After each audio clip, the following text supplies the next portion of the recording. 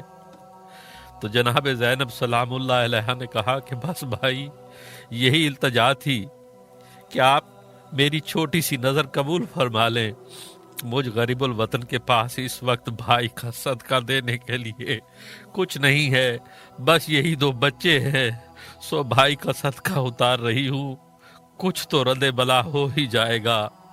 امام علی مقام علیہ السلام کی آنکھوں میں آنسو بھر آئے اور رو کر فرمایا زینب حسین کے دل کو اور زخمی نہ کرو، آپ تو میرے ساتھ ہر دکھ درد میں پہلے ہی شریک ہو، اگر زیادہ ہی خیال ہے تو میں انہیں قبول کر کے تمہیں واپس کر دیتا ہوں، ابھی تو ان غنچوں کو پھول بننا ہے۔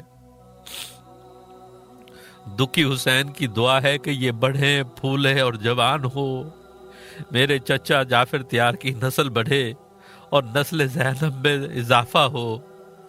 سیدہ زینب سلام اللہ علیہ نے روتے ہوئے بھائی کے گلے میں باہیں ڈال دی اور پھر دامن حسین کو پکڑ کر عرض کرتی ہیں کہ بھیا مجھے مایوس نہ کرو، میری یہ نظر قبول فرما لو، میں آپ کو اپنی فاطمہ ماں کی پردہ داری کا واسطہ دیتی ہوں، باپ علی کی سخاوت کا واسطہ دیتی ہوں، نانا جان کی نورانی دستار کا واسطہ دیتی ہوں، میرا یہ ناچیز سا اور چھوٹا سا نذرانہ قبول فرما لو۔ بھیا حسین اگر آپ نے ان بچوں کو اذن شہادت نہ دیا تو یہ نانا علی اور نانی فاطمہ کو کیا منہ دکھائیں گے؟ ذوالجناحین جعفر تیار دادا کے حضور میں کس طرح جائیں گے اور اپنی ماں کے نانا جان سرور دو عالم صلی اللہ علیہ وآلہ وسلم کے حضور میں کس طرح پیش ہوں گے؟ پیارے بھیا، میں آپ کو اس خدا کا واسطہ دیتی ہوں جس کے حکم پر آپ یہ مصیبتیں اٹھا رہے ہیں، میری یہ قربانی قبول کر لے۔ بہنوں کا تو بھائیوں پر بہت حق ہوتا ہے، اور آپ تو سخی ماں اور سخی باپ کے بیٹے ہیں، پھر مجھے محروم کیوں کرتے ہیں؟ امام علی مقام علیہ السلام نے بچوں کی طرف دیکھا، بچے دوڑ کر بس قدموں میں گر پڑے۔ مامو جان ٹھیک کہتی ہیں امی، ہم علی کے نواسے اور جعفر تیار کے پوتے ہیں، ہم میدان میں جا کر ابھی آپ کے سارے دشمنوں کو قتل کر دیں گے، اور آپ بالکل فکر نہ کریں مامو جان، آپ امی جان کی بات ضرور مان لیں۔ مامو جان دیکھیں ہماری تلواریں کتنی تیز ہیں، ہم نے انہیں ریت سے رگڑ رگڑ کر خوب چمکایا ہے، آپ ہمیں میدان میں جانے دیں پھر دیکھیں کیا ہوتا ہے۔ نواسہ رسول نے بچوں کی مجاہدانہ گفتگو سنی تو بہت متاثر ہوئے، بچوں نے ماں کی یاد کرائی ہوئی گفتگو دہرا دی تھی اور مامو جان کو منا لینے میں کامیاب ہو گئے۔ امام علی مقام علیہ السلام بچوں کو اجازت دے کر واپس تشریف لائے۔ سیدہ زینب سلام اللہ علیہ نے بچوں کو خوب آراستہ پیراستہ کیا، پانی کے بغیر خشک زلفوں میں کنگھی کی، سرما لگایا، چھوٹے چھوٹے 2 پٹے باندھے۔ علی کی بیٹی نے اپنے ہاتھ میں تلوار لہرا کر دکھائی کہ اس طرح جاتی ہی دشمنوں پر زور سے چلا دینا، اور پھر سینوں سے لگا کہا تو جذبات برانگیختہ ہو گئے، دل زور زور سے دھڑکنے لگا کہ جیسے ابھی باہر آ جائے گا۔ جلدی سے دونوں کو علیحدہ کر دیا اور کہا کہ میرے شیر جلدی کرو، کہیں تمہارے ماموں پھر نہ روک دے۔ بچے چلنے لگے تو پھر واپس بلا لیا، دونوں کو آغوش میں بھینچ لیا، جلدی جلدی ان کی پیشانیوں کو چوما اور خیمے کی اوٹ میں کھڑی ہو گئی۔ آپ جگر کے ٹکڑوں کو جاتے ہوئے دیکھ رہی تھی اور فرما رہی تھی کہ میرے بیٹوں مجھے معاف کر دینا، میں تمہیں درندوں میں بھیج رہی ہوں، ماں کے دل کے ٹکڑوں، ماں مجبور ہے، خدا حافظ میرے جگر پھارو، خدا حافظ۔ بچے تلواریں لہراتے ہوئے میدان میں گئے تو شبہ نے آواز دی، حسین اب جوان ختم ہو گئے ہیں جو بچوں کو بھیج رہے ہو۔ امام علی مقام خاموش رہے، بڑے لڑکے حضرت عون نے فرمایا بے وقوف، ہم بچے نہیں ہیں، ہمارے ساتھ مقابلہ کرو گے تو پھر پتہ چلے گا۔ چھوٹے بچے محمد نے کہا کہ اگر اتنا بہادر ہے تو ہمارے سامنے آ، ہم چیر کے رکھ دیں گے۔ شمر نے کہا میں جانتا ہوں تم زینب کے بیٹے ہو، مگر زیادہ بہادر نہ بنو، یہ علی کا گھر نہیں، میدان جنگ ہے۔ پھر چند سپاہی ان کی طرف بڑھنے لگے۔ بغیرت حاکم کے بغیرت سپاہی بچوں کو دیکھ کر ویسے ہی شرم آ جانا چاہیے تھی، مگر ان میں تو غیرت اور شرم کا نام بھی نہیں تھا۔ وہ وحشت و بربریت اور درندگی کے پتلے تھے۔ ظالم سے ظالم دشمن بھی بچوں کو دیکھتا ہے تو کہتا ہے واپس چلے جاؤ، مگر شمر نے تو ان سے کہا تھا کہ اپنے ماموں اور امی کو چھوڑ کر ہمارے پاس چلے آؤ۔ بچوں نے کہا تو مجنوں ہے، پاگل ہے، احمق ہے، ہم کیوں ماں باپ کو چھوڑ کر تمہارے پاس آ جائیں، تو کہاں کا ہمدرد ہے۔ بہرحال بچوں نے کیا جنگ لڑنی تھی، حق جہاد پورا کر دیا، اپنے فرض کی تکمیل کر دی، اپنی ماں کا حکم مان لیا۔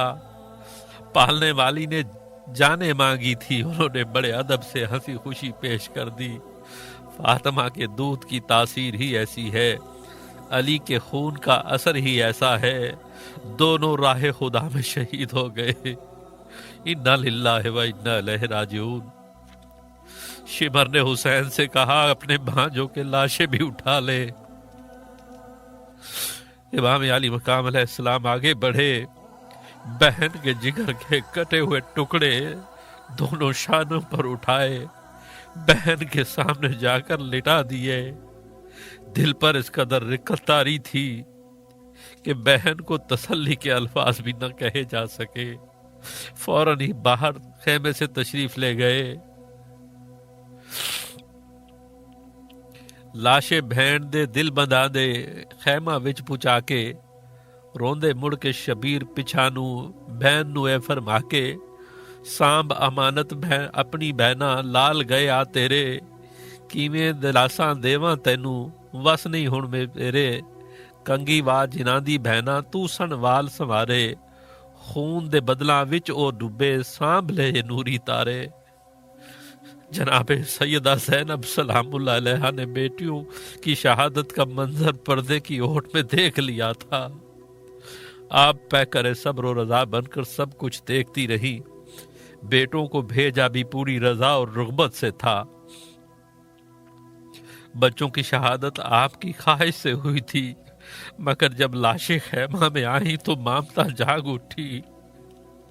ماں ماں ہی ہوتی ہے، ماں نبی کی ہو یا ولی کی، غازی کی ہو یا شہید کی، ماں کی مامتا اپنا رنگ ضرور دکھاتی ہے۔ جناب زینب سلام اللہ علیہ نے جب اون و محمد کو میدان میں بھیجا تھا تو اس وقت دختر علی کا روپ تھا، اور جب بچے شہید ہو کر خیمے میں آئے تو آپ صرف اون و محمد کی ماں تھی۔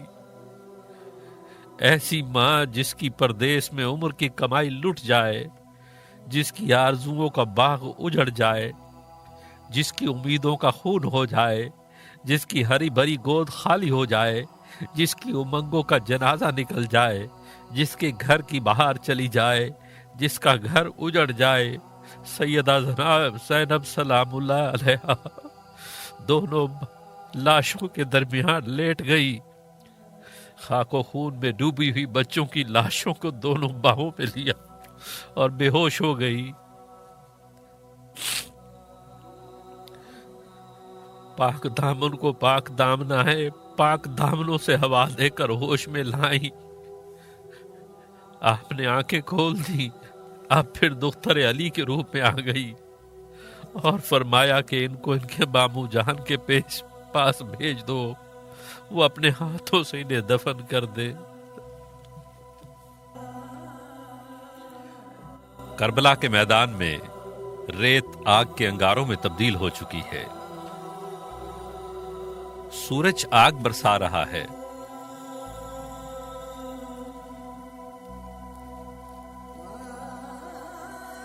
زمین آگ اگل رہی ہے۔ یوں معلوم ہوتا ہے کہ یزیدی فوج کے ظلم و تشدد کو دیکھ کر سورج کو بھی جلال آ گیا ہے۔ وہ اپنی پوری حدت اور تمازت کرۂ ارض پر پھینک کر آج ہی زمین کو جلا دینا چاہتا ہے، لیکن جہاں ایک طرف یزیدی فوج پر آگ برس رہی ہے، 3 دن کے پیاسے بھی اس کی زد میں ہیں۔ یوں معلوم ہوتا ہے کہ نواسہ رسول کو اسی حالت میں امتحان دینا ہے۔ میدان کربلا عرصہ محشر کا سما پیش کرتا ہے۔ آفتاب آگ برسا رہا ہے، زمین تپ کر تانبے کی طرح ہو چکی ہے، اور کربلا کی ریت کا یہ عالم ہے کہ اس پر دانے بھون لیے جائیں۔ اے نواسہ رسول، تیری امتحان کی بلندیوں کو کون چھو سکتا ہے؟ کون ہے جو تیری طرح ان مصائب و مشکلات کو برداشت کرتا ہوا شکر خدا بندی کرے؟ کون ہے جو ہر صدمہ کو الحمدللہ کہہ کر سینے سے لگائے؟ اے امام عالی مقام، یہ تیرا ہی حوصلہ ہے، یہ تیرا ہی جگر ہے کہ پیکر تسلیم و رضا بن کر ہر بلا اور مصیبت کو خوش آمدید کہہ رہا ہے۔ آج تیرے امتحان کا تصور کرتے ہوئے دل ڈوب جاتے ہیں۔ یا امام، سلام ہو آپ پر، سلام ہو اے امام تیرے صبر و تحمل کو، سلام ہو تیری جرأت و جوان مردی کو، سلام ہو تیرے حوصلہ و بردباری کو، سلام ہو تیری غیرت ایمانی کو، اور سلام ہو تیرے عزم و استقلال کو۔ اندازہ کریں اس امام برحق پر آنے والی مصیبتوں کے طوفان کا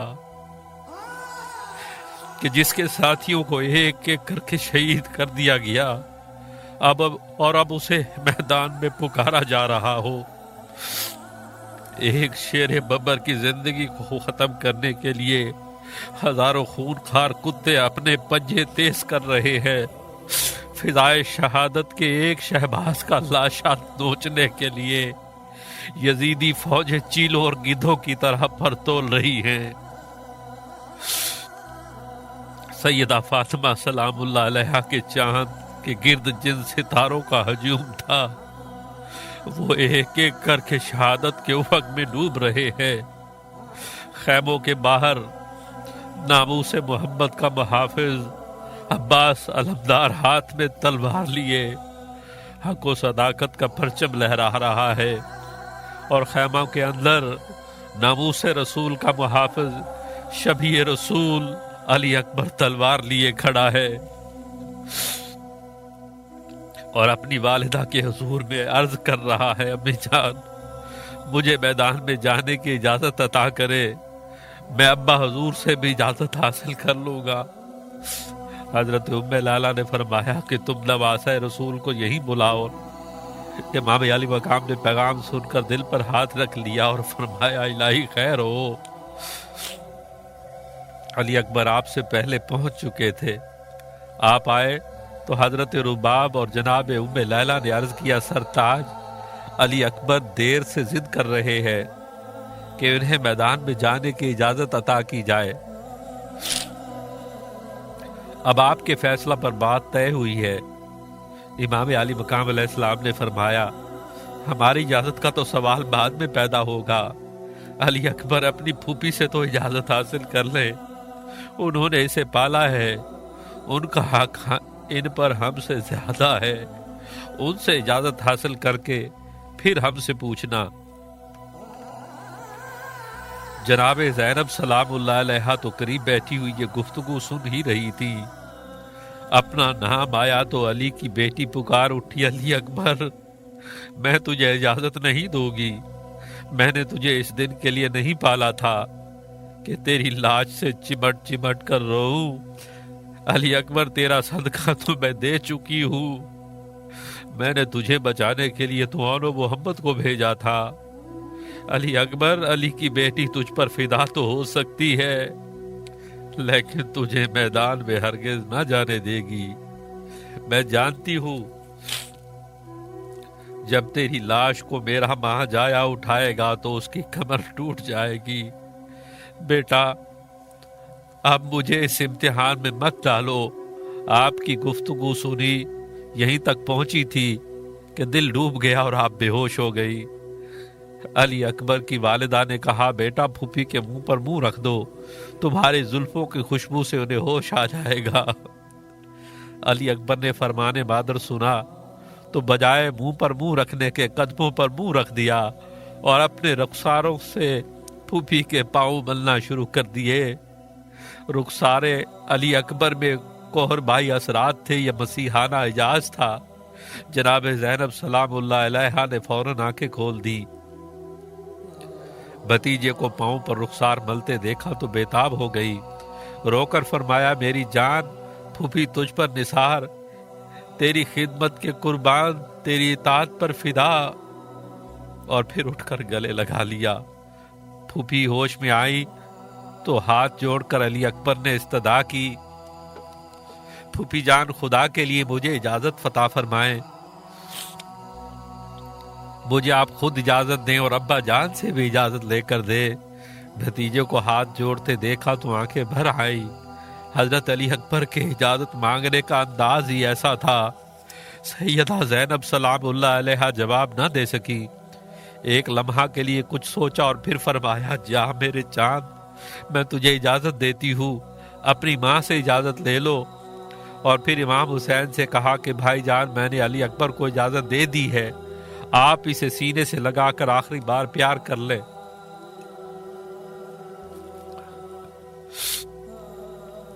امام علی مقام علیہ السلام نے بیٹے کو سینے سے لگا کر فرمایا بیٹا بڑا سخت امتحان ہے، تیری جوانی ایسی نہیں کہ جسے تلواروں کے سپرد کر دیا جائے۔ میرے لال تو شبیہ رسول ہے، ہم شکل پیغمبر ہے، میرے چاند، مگر مجبوری ہے کہ میں تجھے قصابوں میں بھیج رہا ہوں، میرا امتحان کی مجبوری ہے، ورنہ تمہیں کبھی خاک و خون میں تڑپنے کی اجازت نہ دیتا۔ سبحان اللہ، اس زمین پر ایک وقت ایسا بھی آیا تھا کہ باپ بیٹے کی رضامندی حاصل کر رہا تھا۔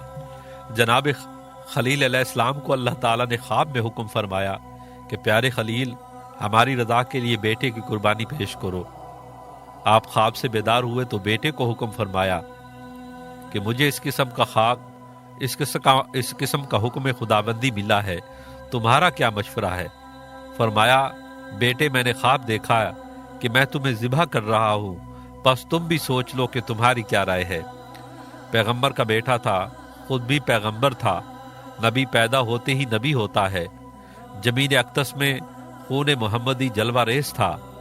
عرض کیا ابا جان حکم خداوندی کو پورا کیجئے، انشاءاللہ آپ مجھے صابروں میں پائیں گے۔ اور پھر جب ذبح کرنے کا وقت آیا تو بیٹے نے مشورہ دیا ابا جان مجھے اوندھے منہ لٹا دیں تاکہ آپ کو میری صورت دیکھ کر رحم نہ آئے، اور پھر کروٹ کے بل لٹا کر خود بھی جناب خلیل اللہ علیہ السلام نے اسی جذبہ کے تحت آنکھوں پر پٹی باندھ لی، اور پھر چھری چل گئی اور حق ادا ہو گیا۔ اسماعیل علیہ السلام کی جگہ جنت کا میٹھا ذبح ہو گیا۔ حکم خداوندی ہوا، خلیل تم امتحان میں کامیاب ہو گئے، اور ہم نے اسماعیل کا عظیم فدیہ دے دیا۔ اور پھر جب دونوں نے حکم تسلیم کر لیا اور باپ نے بیٹے کو کروٹ پر لٹا دیا، اور ہم نے آواز دی اے ابراہیم تو نے خواب سچ کر دکھایا، اور وہ وقت ہی عجیب تھا۔ ہم مخلصین کو ایسا ہی صلہ دیتے ہیں، بے شک یہ تھا بھی کھلا ہوا امتحان، اور ہم نے ایک بڑا ذبیح اس کے بدلہ میں دے دیا، اور ہم نے پیچھے آنے والوں میں یہ بات رہنے دی۔ بلا شبہ مینا کا یہ امتحان بھی عظیم تھا، اور امتحان دینے والی شخصیتیں بھی عظیم تھیں۔ اللہ تعالیٰ نے فرمایا کہ ہم نے یہ رسم پیچھے آنے والوں میں رہنے دی، اور لوگ ہر سال اس رسم کو زندہ بھی کرتے ہیں، مگر جس طرح جناب شبیر نے اس رسم کو منایا ہے یہ انہی کا حق تھا۔ نور محمدی منتقل ہو چکا تھا، یہی نور باپ کی پیشانی میں تھا تو اس نے بغیر سوچے سمجھے نار نمرود میں چھلانگ لگا دی۔ پھر بیٹے کی پیشانی میں آیا تو بیٹے نے گردن چھری کے نیچے رکھ دی، اور باپ کو آنکھوں پر پٹی باندھنی پڑی۔ اب وہی نور اولاد فاطمہ میں منتقل ہو چکا ہے۔ اب باپ میں بھی وہی استقامت ہے اور بیٹے میں بھی وہی استقامت ہے۔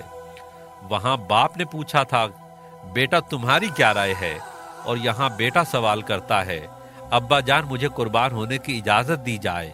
وہاں باپ نے آنکھوں پر پٹی باندھ لی تھی، اور یہاں باپ کو سارا منظر آنکھوں سے دیکھنا ہے۔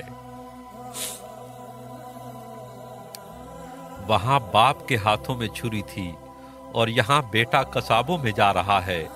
وہاں جن فرائض کی ابتدا ہوئی تھی، یہاں ان فرائض کی انتہا ہو رہی ہے۔ ابراہیم کی قربانی کو اولاد ابراہیم پایہ تکمیل تک پہنچا رہی ہے۔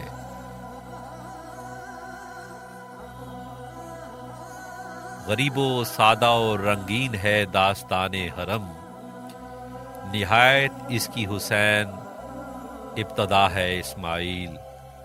وہ قربانی تھی پہلی امتحان گاہ محبت میں، رہے دو محترم ثابت قدم راہ محبت میں۔ تھی اب تک سرخی افسانہ خلت یہ قربانی، مگر دنیا نے دیکھا کربلا میں منظر ثانی۔ جہاں میں مدتوں کے بعد پھر ایک انقلاب آیا، الٹ کر پھر وہی دور خلیلی بے حجاب آیا۔ ہوا نسل خلیل اللہ میں ابن علی پیدا، ہوئی گلزار ابراہیم میں تازہ کلی پیدا۔ رضائے حق وہاں موقوف تھی بیٹے کی مرضی پر، وہاں تھی سب مہر لخت دل والد کی عرضی پر۔ یہاں بیٹا مگر ہے باپ سے اس بات کا خواہاں، پدر کر دے خدا کی راہ میں بیٹے کو خود قرباں۔ ادھر خلیل اللہ علیہ السلام نے جب بیٹے کو قربان ہونے کے لیے رضامند دیکھا تو آپ انہیں شہر سے دور الگ ایک ایسی جگہ پر لے گئے جہاں اس منظر کو ان کی ماں اپنی آنکھوں سے نہ دیکھ سکے۔ مگر جب علی اکبر تیار ہوتے ہیں تو ان کی ماں خود ہتھیار پہناتی ہے، اپنی اولاد سے بھی زیادہ محبت کرنے والی پھوپھی جان خود تیار کرتی ہیں، اور علی اکبر کے والد گرامی ان کے جسم پر اپنے ہاتھوں سے ہتھیار سجاتے ہیں۔ کیوں نہ ہو تکمیل ذبح عظیم اسی کو تو کہتے ہیں۔ وہاں رسی سے باندھے ہاتھ پاؤں صبر فرما کر، لٹایا خاک پر بیٹے کو بستی سے الگ جا کر۔ یہاں اللہ اکبر اندرون خانہ اطہر، بنائے جا رہے ہیں خیر سے دولہا علی اکبر۔ شہادت کا پسر کو باپ خود سے جوڑا پہناتا ہے، لباس جنگ سے جسم منور کو سجاتا ہے۔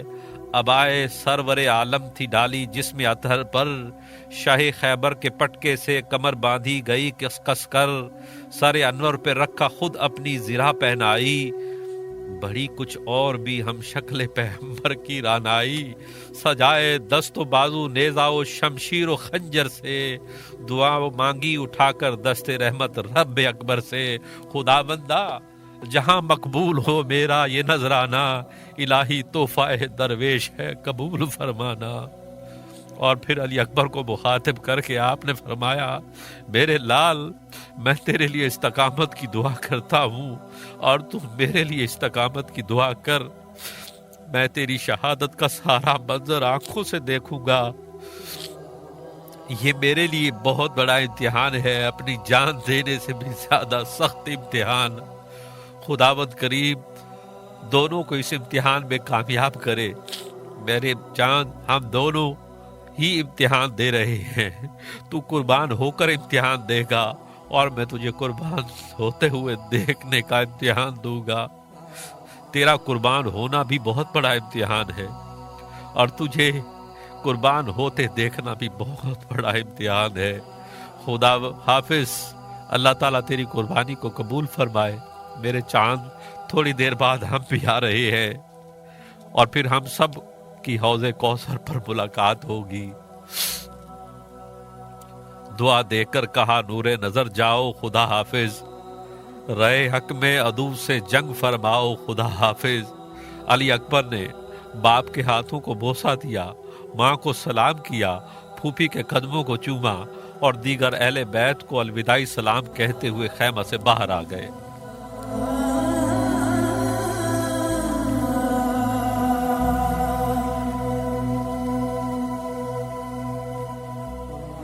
قدم باہر ہوا خیمے سے جب نور مجسم کا، حجاب مشرق کے انوار سے مہر مبیں چمکا، علی کے لال کا لال، خدا کے شیر کا شیر، ہم شکل پیغمبر شہزادہ علی اکبر جب نعرہ تکبیر بلند کرتے ہوئے میدان کارزار میں گیا تو عمرو سعد نے اپنے سواروں کو حملہ کرنے سے روک دیا، اپنا گھوڑا آگے بڑھایا اور جناب علی اکبر کے قریب آ گیا، اور پھر شہزادہ حسین کو اس طرح مخاطب کرتا ہے، علی اکبر، مجھے تیری جوانی پر ترس آ گیا ہے اور تیری شکل بھی رسول اللہ سے ملتی ہے، اس لیے میری خواہش ہے کہ تم اپنی اٹھتی ہوئی جوانی پر رحم کرو اور میرا ایک مشورہ مان لو، بہت نفع میں رہو گے۔ علی اکبر نے فرمایا کہ تم کیا کہنا چاہتے ہو؟ عمرو نے کہا، کہنا یہ چاہتا ہوں کہ تم اپنے باپ کا ساتھ چھوڑ کر میری طرف آ جاؤ، میں تمہیں مکمل امان دیتا ہوں، میں ابن زیاد وغیرہ سے ہر قیمت پر تمہیں بچا لوں گا، تم اہل بیت کے چشم و چراغ ہو، اس لیے جلد ہی لوگوں کی نگاہوں میں اچھا مقام حاصل کر لو گے، میں تمہیں بہت زیادہ مال و دولت بھی دوں گا، تم بہت خوبصورت ہو، اس لیے میں نہیں چاہتا کہ تم قتل کیے جاؤ۔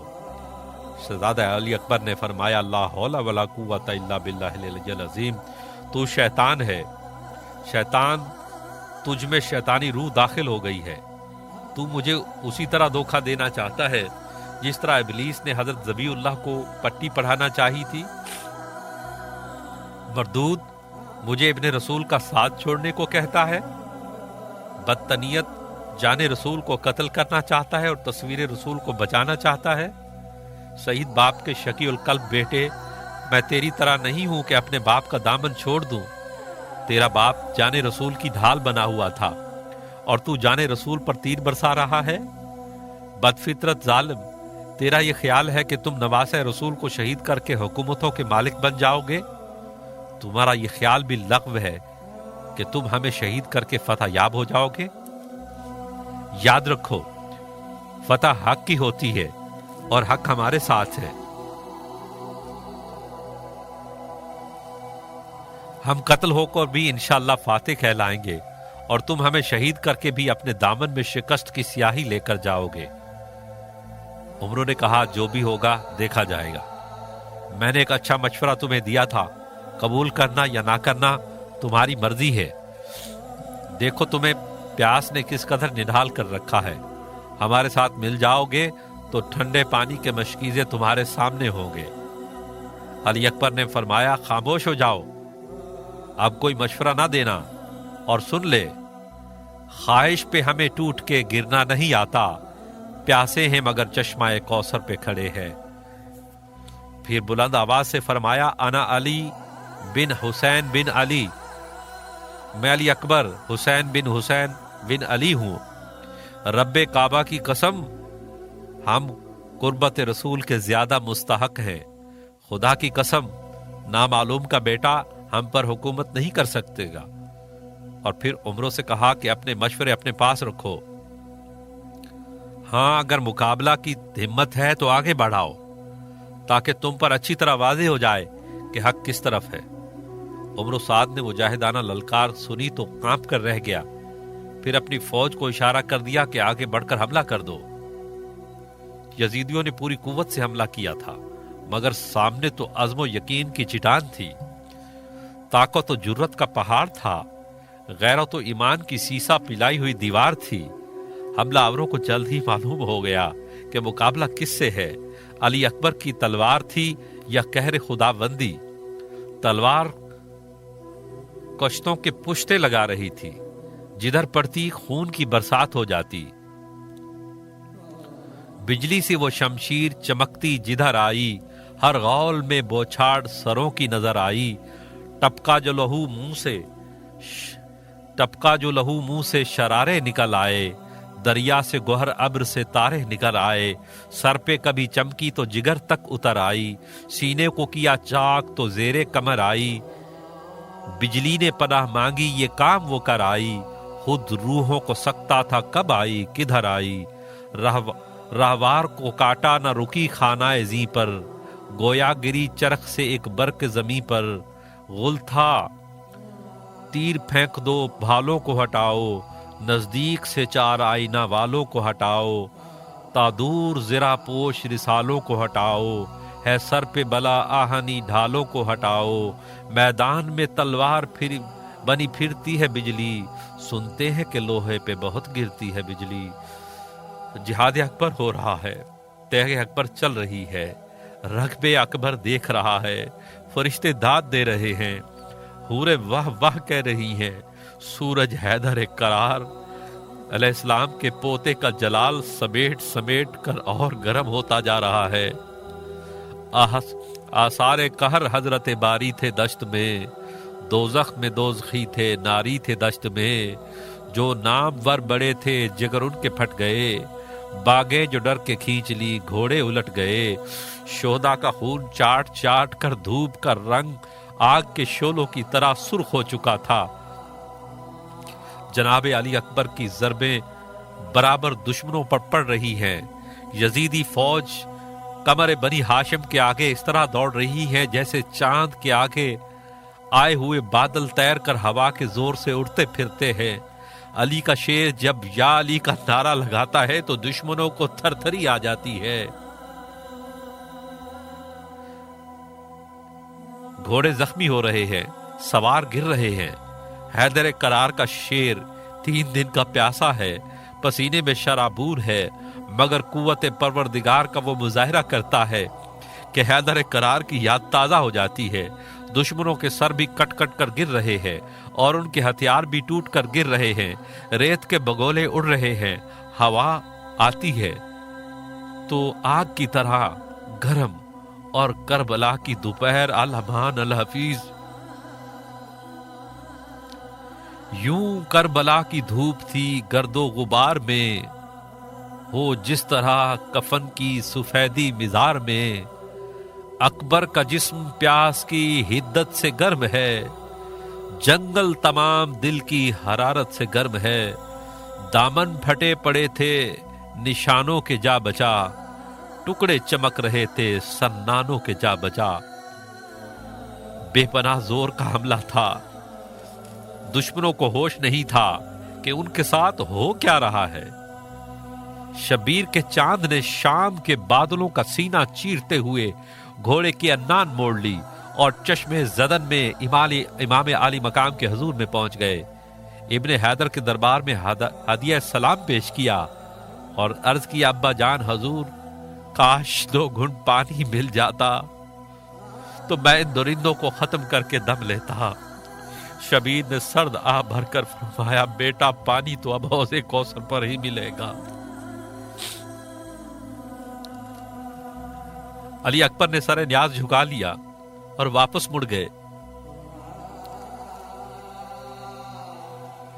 دل میں کسی کی یاد نے انگڑائی لی تو رخ انور مدینہ منورہ کی طرف کر لیا اور کہا، پیاری بہن مجھے معاف کر دینا، میں تیرے ساتھ کیا ہوا وعدہ پورا نہ کر سکا۔ سغرا، مجھے معلوم ہے کہ اب تو میرا انتظار کر رہی ہے۔ پیاری ہمشیر، میں جانتا ہوں تو علی اصغر سے ملنے کے لیے کس قدر بے چین ہے،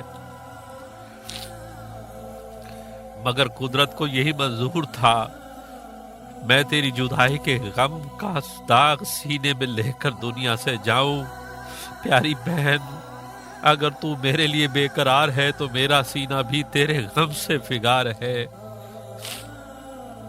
پھر بھی میں تجھ سے معافی مانگتا ہوں، مجھے معاف کر دینا سغرا بہن، مجھے معاف کر دینا۔ اور پھر آپ میدان کارزار میں اسی طرح سیف حیدری کے زور دکھانے لگے جس طرح پہلا حملہ حیدری کیا تھا۔ ہم شکل پیغمبر حملے بھی کر رہا تھا اور حملے روک بھی رہا تھا۔ آپ پر تلواریں برس رہی تھی، تیر بھی برس رہے تھے، برچھیاں بھی چل رہی تھی اور نیزے بھی چل رہے تھے جس میں اقدس پر کئی زخم آ چکے تھے۔ وہ گل غزار فاطمہ خاروں میں گر گیا، تنہا علی کا لال ہزاروں میں گر گیا۔ سغرا کو ہوا کے ہاتھوں پیغام بھیجنے والا علی اکبر زخموں سے چور چور ہو چکا ہے۔ موت حیات ابدی کا پیغام لے کر آگے پہ بڑھتی جاتی ہے۔ حیات ظاہری کا دائرہ تنگ سے تنگ تر ہوتا جاتا ہے، موت بڑھتی آ رہی ہے، حیات سمٹتی جا رہی ہے، اکبر جا رہے ہیں، صغرا انتظار کر رہی ہے۔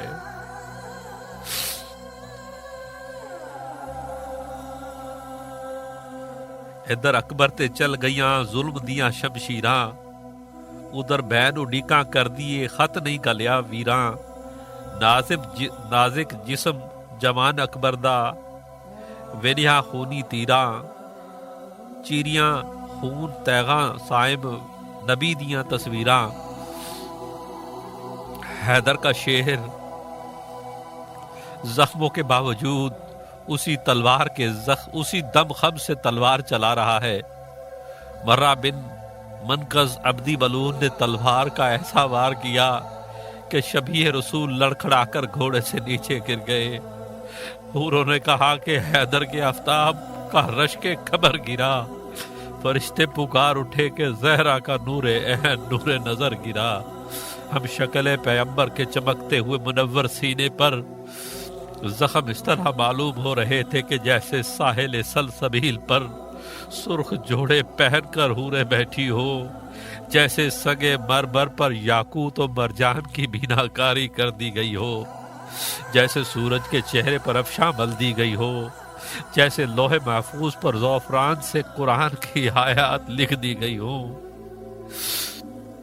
جیسے چاند پر گلاب کھل اٹھا ہو، جیسے آئینے پر پھول بکھیر دیے گئے ہو۔ زخم اس شکل سے آتے تھے نظر سینے میں، جس طرح پھول بچھا دیتے ہیں آئینے میں۔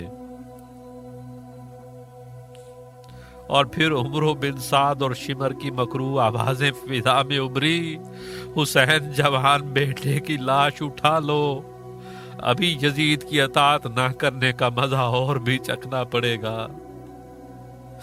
امام علی مقام علیہ السلام آگے بڑھائے، بڑا سخت امتحان تھا، بڑا مشکل وقت تھا، انتہائی آزمائش و ابتلا کی گھڑیاں تھی۔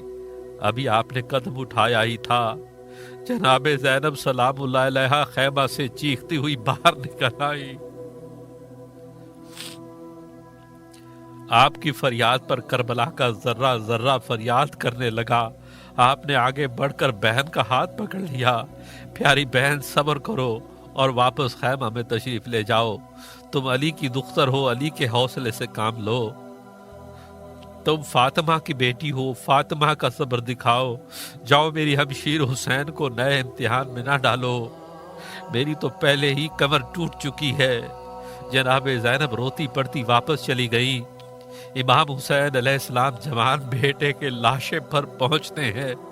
صبح سے لاشیں اٹھا رہے تھے، مگر یہ ہم شکل پیغمبر کی لاش ہے، شبیہ مصطفیٰ کی لاش ہے۔ انتہائی مشکل امتحان، جناب خلیل علیہ السلام سے بھی زیادہ مشکل۔ جب ان پر بیٹے کی لاش اٹھانے کا وقت آیا تھا تو بیٹا سامنے مسکرا رہا تھا اور میڈھا ذبح ہو چکا تھا، مگر امام علی مقام کے سامنے جوان بیٹا خون میں لت پت پڑا ہے۔ کس قدر شدید آزمائش کی گھڑی ہے۔ صبر کے دامن کو بھی داغدار ہونے سے بچانا ہے اور شبیہ مصطفیٰ کی لاش کو بھی اٹھانا ہے، جوان بیٹے کی میت کو اٹھانا، امنگ اور آرزوؤں کے جنازے کو اٹھانا۔ کیسے اٹھاتے؟ کمر تو ٹوٹ چکی تھی، کمائی تو لٹ چکی تھی، ارمان تو اجڑ چکے تھے، جان تو نکل چکی تھی، زور تو ختم ہو چکا تھا۔ زینب کے گھر کی روشنی تو شام کے اندھیرے نے چھین لی تھی۔ قوت تھی جس کے دل کو اسی کا ہے دل پہ داغ، جو گھر کی روشنی تھا وہ بجھ گیا چراغ۔ دستے علم سے جیب قبا تار تار ہے، ٹوٹی ہوئی کمر ہے، کلیجہ فگار ہے۔ امام علی مقام کے دل پر گزرنے والی کیفیت کو کیسے بیان کیا جا سکتا ہے؟ گھر جس شکستہ دل کا لٹے اس سے پوچھئے، اکبر سا لال جس کا چھٹے اس سے پوچھئے 18 سال جس بوٹے کو آرزوؤں کا پانی دے کر پالا تھا وہ تو کٹ چکا تھا، جسے بڑھاپے کا سہارا بننا تھا وہ اساتو ہاتھوں سے چھوٹ چکا تھا، آنکھوں کا نور چھن چکا تھا، بینائی کیسے کم نہ ہوتی، راحت جاں نے تو دم توڑ دیا تھا، راحت کہاں سے آتی؟ تصویر مصطفیٰ تو خون میں ڈوبی ہوئی ہے، دنیا اندھیر کیوں نہ ہوتی؟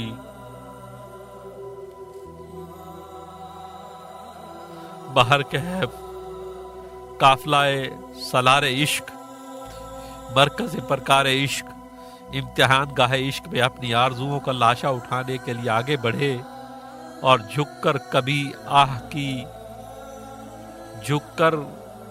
کی آہ کبھی دل کو سنبھالا، بسمل نے تڑپتے ہوئے بسمل کو سنبھالا، اور پھر پیکر صبر و رضا مجسمہ تسلیم و استقامت نے جوان بیٹے کی خاک و خون میں لتھڑی ہوئی لاش کو کندھوں پر اٹھا لیا، اٹھایا نہ جاتا تھا، بارگاہ خداوندی میں عرض کیا الہی میرا یہ نذرانہ قبول فرما لے، حسین کے گھر میں سب سے پیاری چیز یہی تھی، بسد جو بسد عجز و خلوص پیش کر رہا ہوں، یا اللہ تو نے مجھ سے امانتیں مانگی تھی میں واپس کر رہا ہوں، میرا نام ابینوں میں لکھ دینا، اے حکم الحاکمین مجھے میرے نانا کے حضور سرخرو کر دینا، یا اللہ میری ماں فاطمہ کی ردائے صبر پر داغ نہ آنے دینا، یا اللہ مجھے اور بھی صبر و استقامت عطا فرما۔ یہ دعا کرتے ہوئے شہیدوں کے سردار لاشا علی اکبر کو لے کر پاک دامنوں کے خیمے کے اندر پہنچ جاتے ہیں۔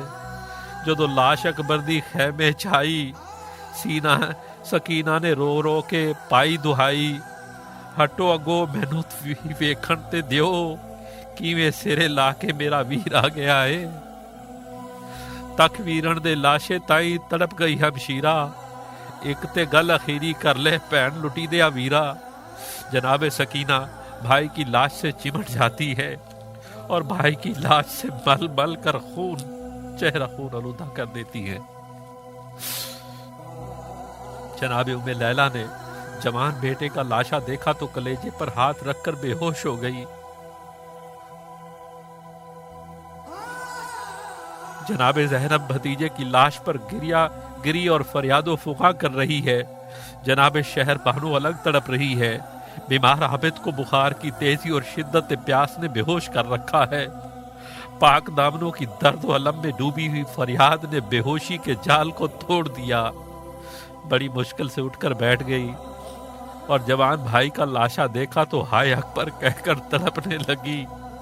امام علی مقام علیہ السلام نے آگے بڑھ کر تسلی دی۔ جناب زین العابدین نے باپ کی طرف دیکھا تو آنسو آ گئے، سرخ آنسو بالکل خون کے قطرے، یوں معلوم ہوتا تھا جیسے کلیجہ کٹ کٹ کر آنکھوں کے راستے بہنے لگا ہو۔ امام علی مقام نے دستار کے پلڑے میں بیٹے کے آنسو جذب کیے تو کپڑے پر بھی جناب سجاد کے آنسوؤں کے سرخ دھبے آ گئے۔ خدا ہی جانتا ہے کہ امام علی مقام علیہ السلام نے بیٹے کی آنکھوں سے بہنے والے خون کا صدمہ کس طرح برداشت کیا ہوگا۔ آپ نے بیٹے کو سہارا دے کر لٹایا اور پاک دامنوں کو صبر کی تلقین فرمائی اور علی اکبر کی لاش کو دفن کر دیا۔ انا للہ و انا الیہ راجعون۔ یا رب کسی کا نخل تمنا قلم نہ ہو، یا رب کسی کا نخل تمنا کا قلم نہ ہو، سب دکھوں پر فراق پسر کا علم نہ ہو۔ جی سامنے محترم، اس کے بعد کیا ہوتا ہے سماعت فرمائیے گا کل کے پروگرام میں۔